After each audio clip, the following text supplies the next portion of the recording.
Hi everybody.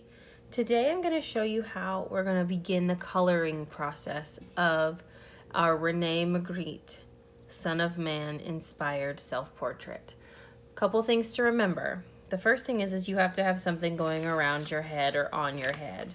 In my previous example, I showed you how to do a snapback and maybe showed you a couple other images that I drew earlier. In this example, I have made a hoodie for myself.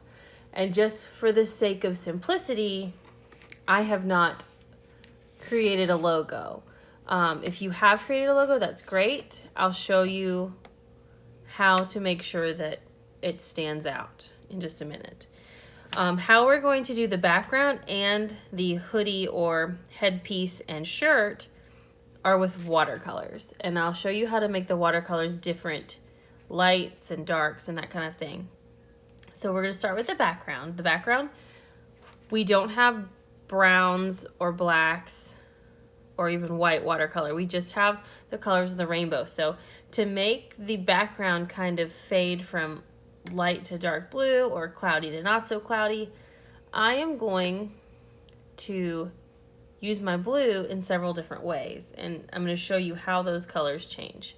So the first thing is my brush was in the water and I'm wiping it on the side to get as much water off of it as possible. Okay? I'm not tapping. That's just going to make a mess. I'm wiping it.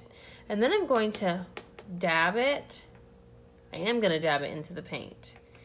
And I'm going to start at the top and I'm just going to paint side to side. I feel like side to side is a good representation of the sky because it's clouds move side to side, that kind of thing.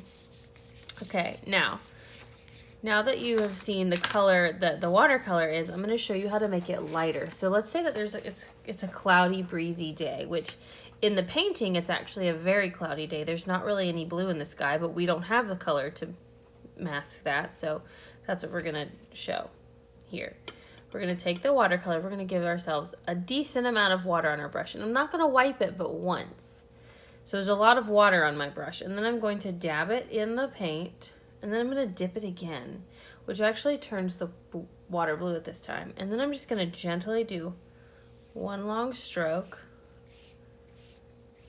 and I'm going to not dip my brush back in the paint, but dip it back in the water, and it's going to get lighter.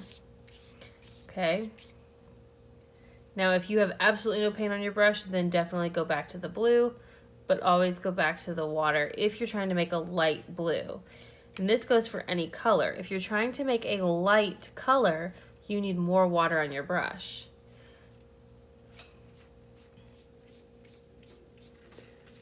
So do we see how it's going fading from dark to light? That's just the method I chose to go today.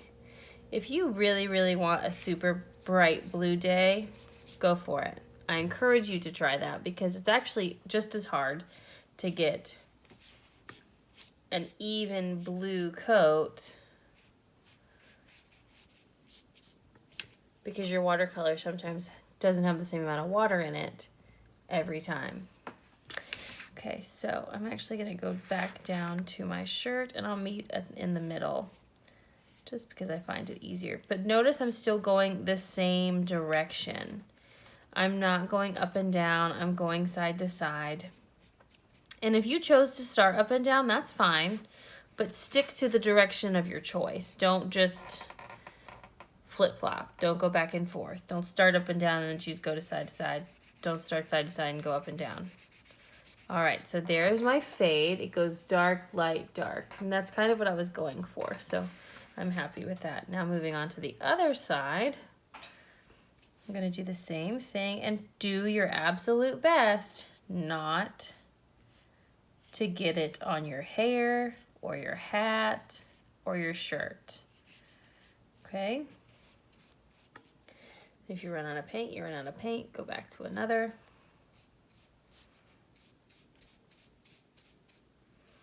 I may not be as successful on this side as I was the other side with the super light color. There we go. Okay, so now I've got my sky. I'm going to clean my brush really well. Okay, and here we're going to have a conversation really quick because this is really important. Let's talk about the colors of the color wheel, or the colors of the rainbow, however you want to call it. On the color wheel, they are positioned like this.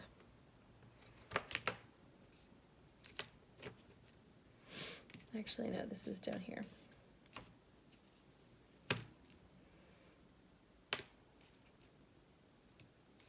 Like this, okay? Now, let's take a look at where they are on the color wheel. If we do diagonal, if we talk about diagonally, blue and orange are directly across from each other. Green and red are directly across from each other. And purple and yellow are directly across from each other. Here is where our project becomes more challenging for you. You are going to be required to only pick one color. That one color is going to be the color for your entire headpiece and shirt. So let's say I pick green.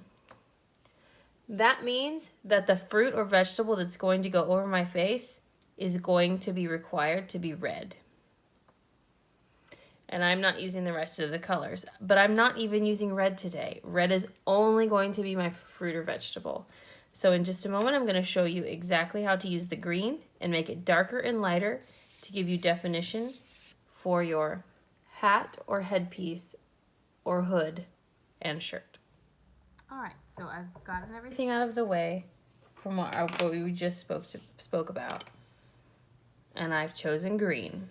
So here I go. I'm going to start with my hood, and this is actually gonna be pretty tricky because I made a super thin line hood. So I'm going to dip my brush in the green, and then I'm going to go all the way down. Now, I'm not totally loving this like super bright green. I actually want it to be a bolder green, which means just more green, not so see-through, okay? So what I'm gonna do is not go back to my brush, or excuse me, my water. I'm not going back to my water, I'm just going to the color, and I'm going to do it again. You can always make something darker by just going back to the color. It is so hard to make it lighter once you've put color on the white paper. Okay, so there's that side, doing your best. And I encourage you to use however many brushes you need. If you have thinner brushes, fantastic. If you have one brush that fits all, do your absolute best. I only have one brush at home as well, so that's what I'm using, okay? I'm not going back to the water, and I'm not going back to the water because there's plenty of water on my brush. If your brush gets dry and it starts to look like a bad hair day, you have to go to the water. It's not really an option, but that's okay. You do what you have to do.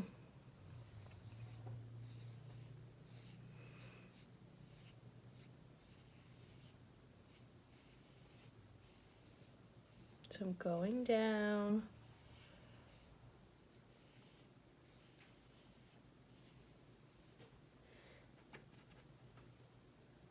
I'm very lucky. Normally I'd have to go back to the water by now.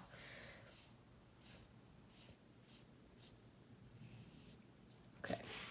So here is where, if you look, you see there's a line here that shows the bottom of my hoodie. And so that is going to be the same color as the top, excuse me, not the bottom of my hoodie, the bottom of my hood on my hoodie.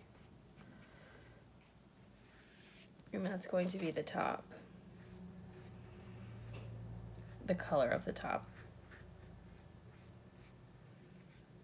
I'm just gonna go around like so, making sure it's all the same color. That's the goal, is to make it all the same color. Now you see there's a line here. My hair is covering that. I just never erased it, so I would erase that. All right, now so that's all dark green. Now the rest of my hoodie, this cannot be the same color as this. As far as, let me rephrase that. It cannot be the same tint or shade as this, because then it would not look like two different parts of the hoodie. So what I'm going to do is I'm going to load up with some water, give it a few wipes, get some green on my brush, and then I'm going to put it back in the water and wipe again. And then I'm just going to gently brush over and around the potential shoulder and do the same thing on this side.